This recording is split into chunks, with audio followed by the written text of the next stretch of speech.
अब हम प्रकाशित वाक्य के प्रसिद्ध 7 कलीसियों पर ध्यान केंद्रित करने जा रहे हैं। एशिया माइनर के ये सभी कलीसिया भारी उत्पीड़न के अधीन थे। रोमन सम्राट डोमिनियन शासन कर रहे थे और उन्होंने मांग की कि हर कोई उन्हें प्रभु और परमेश्वर कहे, डोमस एट देस।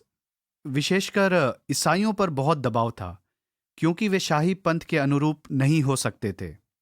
आप केवल उस दबाव की मात्रा की कल्पना कर सकते हैं जो वे उस समय सरकार के साथ सामना कर रहे थे, जो भ्रष्टाचार और अत्याचार और उत्पीड़न से भरा हुआ था, जो किसी ने भी शाही पंथ के अनुरूप नहीं था। ये 7 कलीसिया उस जुल्म की छाया में जी रहे थे। इन खातों में कि हमारे पास 7 कलीसियाओं का विश्लेषण है, हम वास्तव में देखते हैं समस्याओं और चुनौतियों और अवसरों के बीच रूप जो न केवल उन 7 कलीसियों द्वारा सामना किया जाएगा, बल्कि कलीसिया द्वारा कलीसिया उम्र भर सभी वातावरणों और समाजों में सामना करना पड़ेगा। मैं मदद नहीं कर सकता, लेकिन कल्पना कर सकता हूं। यही कारण है कि एशिया माइनर पर पहली शताब्दी में प्रचलित सभी कलीसियाओं में से इन 7 कलीसियाओं को चुना गया था, और इसलिए उनका हम सभी के लिए बहुत महत्व है।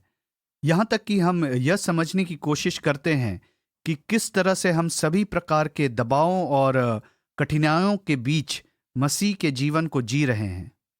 हम एफिसस में कलीसिया को देखने जा रहे हैं। प्रकाशित वाक्य की अध्याय 2 वचन 1 से 7 में एफिसस की कलीसिया का विवरण दिया गया है। वह एक कुशल कलीसिया थे और कई सही काम किए। वे मेहनती थे और आप उनके साथ शायद ही कोई गलती कर सकते थे। हालांकि परमेश्वर के पास उनके खिलाफ एक बड़ा आरोप था, जिसे हम एक क्षण में देखेंगे। एफिसस में कलीसिया झूठे शिक्षकों और झूठे भविष्यवक्ताओं और सभी प्रकार के अनुभविक प्रभावों से, समस्याओं और कठिनाइयों से गुजर रहा था। और इसके अलावा संभवतः कलीसिया के अंदर ऐसे लोग थे जो दबावों की ओर बढ़ रहे थे और उनके रास्ते में आ रहे थे। झूठे शिक्षकों ने उन्हें अपने विश्वास से समझौता करने की कोशिश की। एक समूह का संदर्भ है जिसे निकोलेटेंस कहा जाता है। यह स्पष्ट नहीं है कि निकोलेटेंस क्या सिखा रहे थे या उनका विधर्मी क्या था, लेकिन यह संभावना है कि वे एंटी इनोमियन विधर नामक कुछ का प्रचार कर रहे थे, जो कहता है कोई भी किसी भी तरह से कानूनन जीवन जी सकता है क्योंकि वह ईश्वर की कृपा के कारण है। यह आपको किसी भी तरह से जीने का लाइसेंस देता है, जो शायद अनुष्ठान, वेश्यावृत्ति और अन्य यौन और अनैतिक प्रथाओं के साथ समझौता करने की प्रवृत्ति थी, जो बुतप्रस्त मंदिरों में आयोजित की गई थी। भले ही कुछ लोग मसीह के अनुयायी होने का दावा करते हैं, उन्होंने महसूस किया होगा कि इस तरह की चीजों के साथ समझौता करना ठीक था।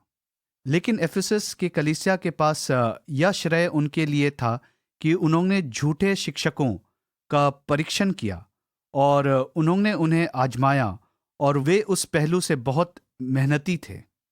मुझे लगता है कि आज कई कलीसियाओं के बारे में जितना कहा जा सकता है, उससे कहीं अधिक झूठे शिक्षक, झूठे प्रेषित, झूठे भविष्यद्वक्ता थे।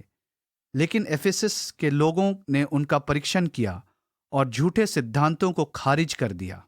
लेकिन निकोलेटियन विधर्म कलीसिया में आक्रमण कर रहे थे। जहां तक कलीसिया के काम का सवाल था, प्रभु ने उनकी प्रशंसा की। लेकिन एक समस्या जो उन्होंने एफिसस में कलीसिया के साथ की थी, वह यह था कि उन्होंने अपना पहला प्यार छोड़ दिया था। यह एक बहुत ही दुखद स्थिति है, क्योंकि शुरू में वे परमेश्वर के साथ प्यार में थे, लेकिन समय बीतने के साथ कुछ लोग ऐसे भी थे जिन्होंने समझौता किया था और धर्म त्याग किया था। जब हम कहते हैं कि हमने अपना पहला प्यार छोड़ दिया है, तो इसका मतलब यह है कि प्रभु के साथ रिश्ते में एक दरार है। जाहिर है, ईश्वर हमसे उम्मीद करता है कि हम उससे प्यार करें और उसकी सेवा करें और उसके साथ हमारे सभी दिलों में समर्पित रहें, और उसके लिए हमारे जीवन का पहला प्यार होना चाहिए। लेकिन कुछ एफिसियों पर आने वाले दबावों के कारण वे दुर्भाग्य से प्रभु से दूर चले गए थे। यह संभव है कि यूहन्ना यहाँ केवल एक कलीसिया के लिए नहीं, बल्कि एफिसस में कई कलीसियाओं के बारे लिख रहे हैं, और यह संभव है कि यह एफिसस के कुछ कलीसियाओं का संदर्भ है।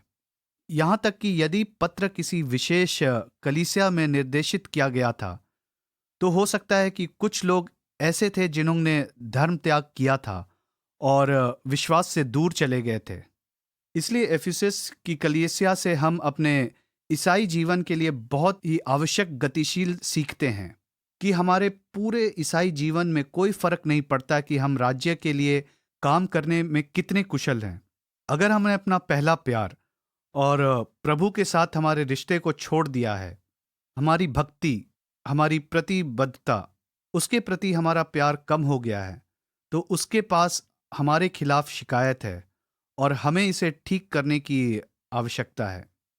हम सभी के लिए हमारे दिलों की खोज करने और यह पता लगाने का समय है कि क्या हमें पहला प्यार था, और जैसा हम उसे पहली बार से जानते थे अभी भी हमारे जीवन में बढ़ रहा है। अब आप इसे सही कैसे करते हैं? यह एक बहुत ही व्यक्तिगत और अंतरंग बात है, क्योंकि इसका परमेश्वर के साथ हमारी भक्ति और संबंध है।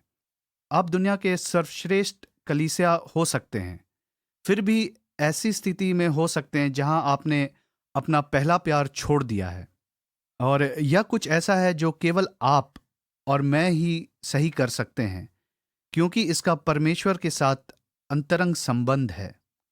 आमतौर पर जब हम एक रिश्ता विकसित करना चाहते हैं और हम किसी से अपने प्यार का इजहार करना चाहते हैं, हम उनके साथ समय बिताते हैं, हम उनको पहला स्थान देते हैं और हम अपने जीवन में उस रिश्ते को प्राथमिकता देते हैं। उसी तरह जब हम अपने पहले प्यार को बनाए रखना चाहते हैं और प्रभु यीशु पर ध्यान केंद्रित करना चाहते हैं, तो हम उसे पहला स्थान देंगे और उसे अपना सर्वश्रेष्ठ समय देंगे और ऐसे काम करेंगे जो हमें प्रभु के साथ हमारे संबंधों का पोषण करने में मदद करेंगे। व्यवहारिक रूप से इसका अर्थ है खुद को ईश्वर के शब्द से अवगत कराना, प्रार्थना में हमारे साथ अपना समय बिताना, उसकी इच्छा को जानना, पवित्र आत्मा के संकेत के प्रति आज्ञाकारी होना और हमेशा उसकी इच्छा को पूरा करना। प्रभु हमारी मदद करे, हमारा पहला प्यार कभी ना छोड़े। पिता, हम आपको एक बार फिर आपके शब्द के लिए धन्यवाद देते हैं। क्या हम एफिसस में कलीसिया से सीख सकते हैं कि आप हमारा पूरा ध्यान और हमारी भक्ति की मांग करते हैं? हम कितने सम्मानित हैं कि आप हमसे यही मांग करते हैं। यह हमें दिखाता है कि हम आपके लिए कितने कीमती और महत्वपूर्ण हैं। हम प्रार्थना करते हैं कि पवित्र आत्मा की आग हमारे दिलों में जल रही होगी और हम आपको अपने जीवन के सभी दिनों में अपने जीवन में पूरी ताकत से प्यार करेंगे। यीशु के नाम पर आमीन। ईश्वर आपको आशीर्वाद दे और आपके साथ रहे।